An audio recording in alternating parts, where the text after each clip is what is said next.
Good morning guys, this is Shashank Lal. Welcome back to another video. Today's topic is, can India become a global semiconductor hub? In December 2021, India approves $10 billion in the PLI scheme to attract semiconductor and display manufacturers. PLI is Production Linked Incentive Scheme. Semiconductor is one of the most important component for any electronic devices. It is used to make your phones, your laptops, your PCs, your television. It also is used in defense, your healthcare, your automobile sector. So this is the importance of semiconductors. Without semiconductors, your phone is not possible, your laptop is not possible. All the things that is electronically controlled or it is controlled through internet, that cannot be possible without semiconductor. That is so important. India is heading towards achieving self-reliant in this semiconductor business. India approves PLI schemes and other investment to lead the market, to become the global hub for semiconductor manufacturing. India has also developed a specialized system called ISM, India Semiconductor Mission, in order to achieve this global hub of semiconductor and make sustainable semiconductors and display ecosystem.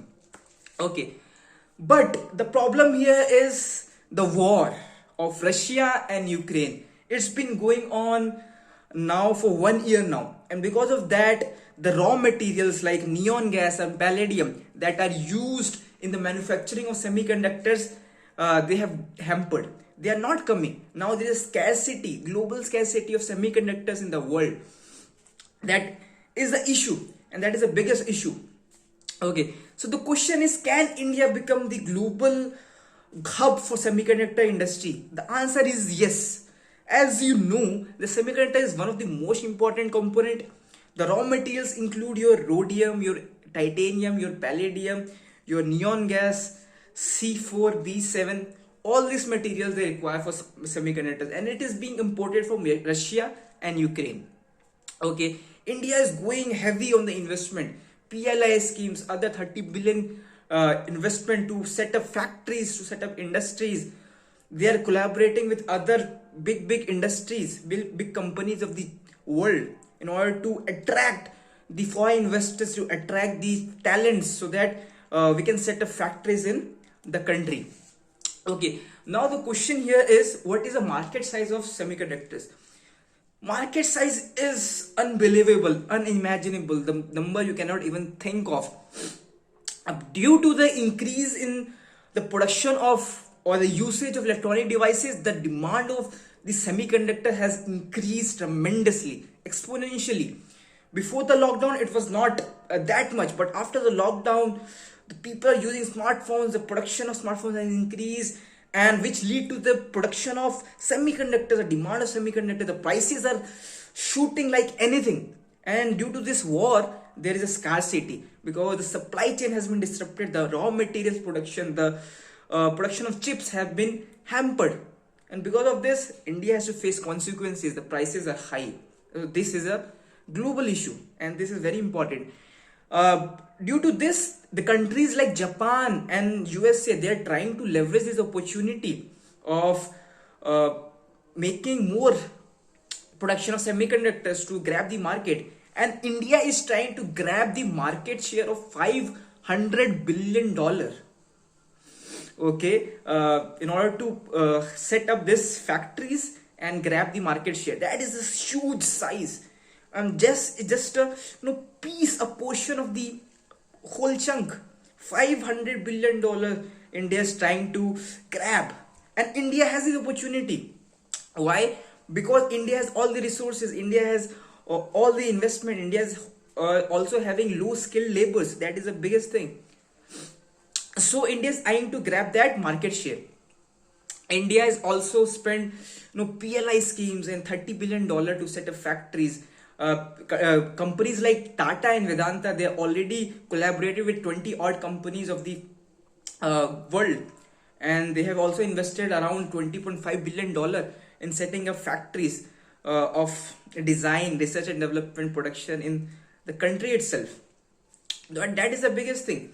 So now let's talk about what are the processes involved in the manufacturing of semiconductors. Semiconductor, as you know, consists of many raw materials like neon, palladium, rhodium, titanium, etc. And this processes includes, first is research and development, second is your design, third is a fabrication, and then comes ATMT. ATMT is assembly, testing, marking, and packaging. So India is trying to grab the major portion of ATMT. And ATMT, and because India has all the resources, India has a lot of manpower, India has officially become the highest world's populated country. India has surpassed China recently. Now India has a pool, an ocean of young talent and low skilled laborers workforce, and because of that this ATMT market share they can take, and the ATMT consists of a 10% of the revenue of semiconductor business, and that is huge. The second thing is you're related to design. India is also trying to grab more of the part of the design. Design is eco-friendly, so a lot of 20 companies, they are working on the design, they're setting up their offices, their teams, and their researches in India. And the design consists of 30% of the total revenue of the semiconductor business. That is huge. Almost one third of the revenue of the semiconductor is coming from design itself. So design is so crucial and so critical, and when it comes to semiconductors. Okay, so these are the things, and India is doing just great. India is putting in a lot of money. They are attracting through PLI schemes. They are encouraging more startups. They are building an ecosystem. They are collaborating with countries to have a smooth supply chain so that the production will be smooth. There are a lot of things. There are a lot of encouragement. There are a lot of awareness among people. There are a lot of young talents through colleges. They're coming to involve in this ISM mission. Okay, now what are the challenges? Let's talk about the challenges. Challenges include, first, the raw materials. These are the raw materials like palladium, neon gas, rhodium, titanium. These are expensive, and they are being imported from the Russia and Ukraine. And because of the war, this, I don't know, it's longer than war of GOT. So the war continues, and because of that there is a decline in production of semiconductors, and the supply chain has been just devastated. And because of that there is a global shortage of semiconductors. Recently, last year, the Tata Motors faced a huge loss, and they are not able to get the chips for manufacturing their Jaguar Land Rover. That was a seriousness, that was a criticality, and because of that the share price of Tata came down, because they don't have any semiconductors. There was no semiconductor in the market left to make use in the automobile sector. That was a shortage, and that is the power, that is the market opportunity that India has, and to grab it, because the share is huge. The demand will increase manifold. There will be no shortage in the demand. It will increase tremendously.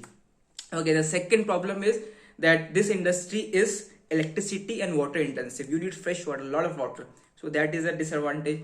And second thing is when the production of semiconductor, a huge amount of toxic chemicals are released in the atmosphere or in the water. So that is a challenge. If India tackles with that, India has the work talent, India has the investor, India has all the resources to accommodate this semiconductor industry. If it will take time, and if India surpasses all the challenges, then India can become the global semiconductor hub in the world and grab that $500 billion market cap, that opportunity. Okay, this is it. This is Shant Lal signing off. See you tomorrow with other video. Speak daily. Till that time, Hare Krishna. Love you. Bye bye. Stay happy.